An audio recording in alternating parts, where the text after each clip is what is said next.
The president signed sweeping health reform legislation into law today, but the job still is not quite done. The Senate promised the House that a majority of senators would vote to pass a package of fixes to the health reform bill, fixes that the House demanded as a condition of their passing the Senate's version of health reform. In fact, Senate Majority Leader Harry Reid said he has a letter signed by 52 Senate Democrats who have all agreed to pass those fixes through the budget reconciliation process. That's the process that's underway right now. The debate over those House fixes kicked off in the Senate this afternoon. And if indeed Senator Reid has those 52 votes, it should be just a matter of time before the fixes are passed and health reform is totally, completely, once and for all, or at least once until next time, done. It is essentially inevitable if he's really got those 52 votes. Health reform is already law, and the House fixes, those tweaks, will soon become law as well. However, Republicans are still taking every opportunity they can to show themselves off as very opposed to health reform. As such, they are very excited about their Senate strategy for obstructing any further progress. Republicans in the Senate know that they're going to lose on this issue, essentially, but they've decided that they want to look good losing. They want to stake their reputation and their image as a party on being seen opposing health reform every single step of the way, no matter how futile. They've decided to flood the Senate with amendments to this package of House fixes. The problem is that when you combine futility with desperate showiness, you tend to get awkward results. Case in point, it's time for the Republicans' last stand against health reform now, right? They want all eyes on them. It's time to unleash the amendments. They really want to be seen doing this. So who among them leads the charge at this critical moment when they want the nation's attention on them as they demonstrate their continued opposition to health reform, even in the face of certain defeat? Who is first up for the Republicans in this moment in the sun? This fight is not over by a long shot. I'll be on the floor regularly all this week fighting the separate reconciliation bill. I can't tell you how happy Democrats are about that.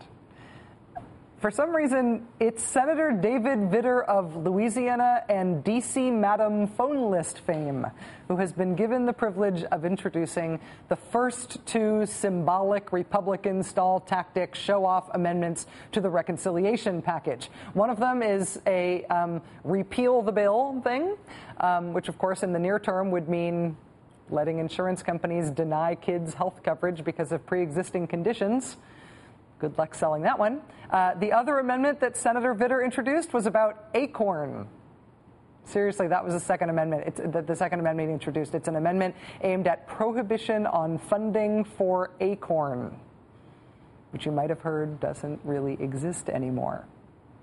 So that's the Republicans' big high-profile rollout of their last-ditch anti-health reform strategy. That's what they want America to see them doing because they think it makes them look great. Senator Vitter, lead the way against ACORN or whatever.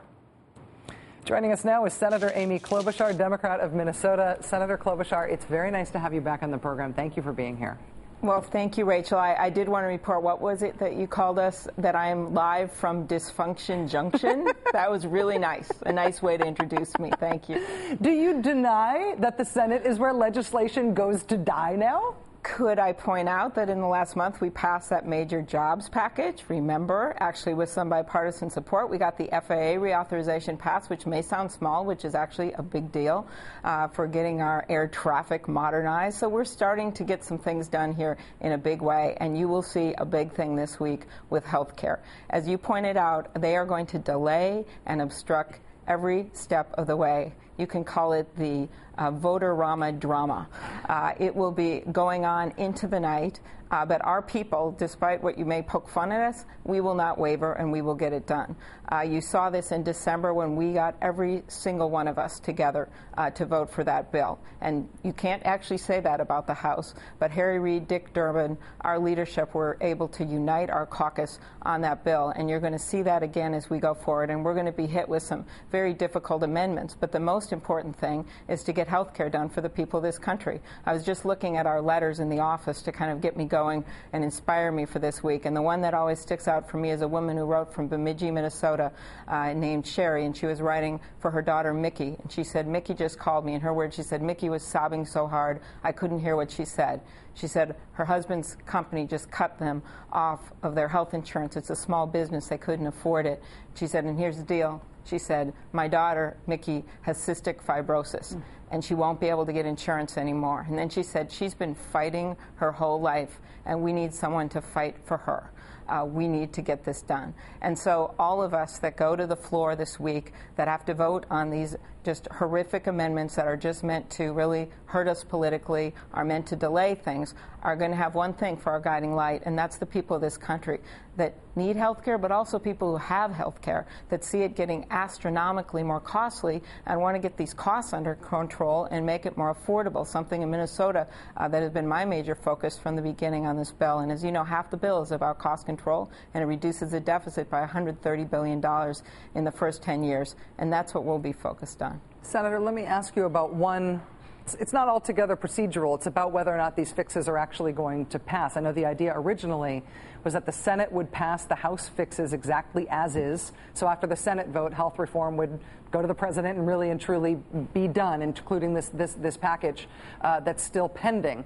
Senator Baucus said today there might be a few changes to the reconciliation package in the Senate.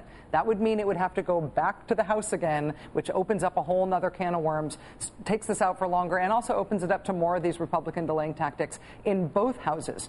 Do you think that'll happen, and are you worried about that?